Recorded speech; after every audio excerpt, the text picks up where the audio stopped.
Hello, everyone. So I just want to take a moment to speak about criticism. And I've heard a lot of criticism in regards to my business about how I should look, how I should speak, what I should use, or other critiques that can be looked at as criticism. So I was listening to a message today by Pastor Mike Jr. And in that message, he spoke of never take criticism from someone that you would not take advice from. I think that's important to remember when starting your business or operating your business, how everyone will have an opinion about every little thing about how to run your business. However, everyone does not know how to run a business or even how to operate a business.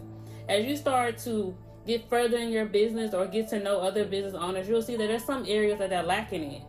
And so it's important that when you're starting to listen to these voices from various people, even if it's outside of the business realm, that you have to take notice of who you're getting this opinion from or even advice from. Because if anything seems out of the ordinary or skeptical, there's maybe someone you shouldn't listen to. Because sometimes people say they want to help you, but they really don't want to help you. They don't want to see you succeed. They don't want to see you do better than them. They don't want to even see you get something before them. Because in that case, then you look like you're doing better than them, and they've always already looked at you as someone who's beneath them. Or they didn't believe that you could actually do a business, because sometimes when you say you're going to do something, a lot of times people congratulate you, but when you actually start doing that something, that's when people start to not like you.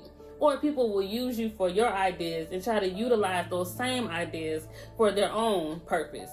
So it's always a level of discernment that you should use when listening to opinions, and whether that's professionally or personally, because sometimes those little voices are not there to help you. They're actually there to hinder you, because if they really wanted to help you, they would support you not only in the forefront, but behind closed doors as well. And as you grow to certain levels, you'll start to notice that people do not always want the best for you. They say they will in your face, but behind your back, they don't necessarily do. You'll start to hear it even become louder and louder the more successful you come in your business. And in those instances is when you need to remember that you're doing this for yourself and not for them.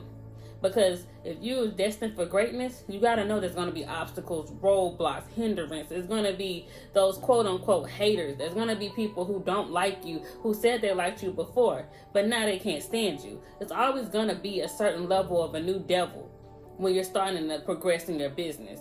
And I was even guilty of not listening to myself when in my own business and saying, hey, I need to be like this, I need to do this, I should listen to this, I want to do this. I got so focused on numbers, focusing on everything else but the message, and why I even started this. Because I started speaking on this topic because I was having so many conversations with people who just didn't understand what marketing was. And in the process of talking about marketing, I realized a lot of people didn't know how to run a business, start a business, or even operate in a business. And sometimes those same people didn't want to listen to me because they're like, your level of success isn't successful enough for me to want to listen to you. And that's okay. So I had to learn to trust myself regardless of what it looked like on the outside, because on the inside, I knew what I was talking about. I knew I had the credentials. I knew I had enough knowledge to help those, because I've helped people who've never acknowledged my help publicly. There have been plenty of people in little businesses that I've helped who've never once mentioned that I was the person behind the scenes helping them grow their business. I used to take it personally, but now I've noticed now that I had to show up for my business, like I mentioned in another video, and I had to show up for myself, that I'm going to mention again in a video. Because when I started taking myself seriously and my business seriously is when everything else started to come together. So it's important, like I said before, not to listen to every criticism, critique that you receive, because even a negative review can become a positive. And sometimes negative reviews is what leads you to the next level, because it sometimes makes people curious to find out, well, if they gave this negative review, why is this so negative? Or what is it about this person or this business that get this type of reputation? Maybe I need to go try it out for myself to see if it's really true. Because like they say in PR, all publicity is good publicity. It's all in how you spin it. That's my little anecdote on that last part. But I think it's very important that you don't get so caught up in your head or into the outside voices for people who've never walked in your shoes, don't want to walk in your shoes, or jealous that you even have the shoes, no matter how small or big your success may be. So I think it's very important, as I said before, to be careful of the criticism that you listen to when it comes to your business, because all critiques aren't good, and they're not always for your benefit either.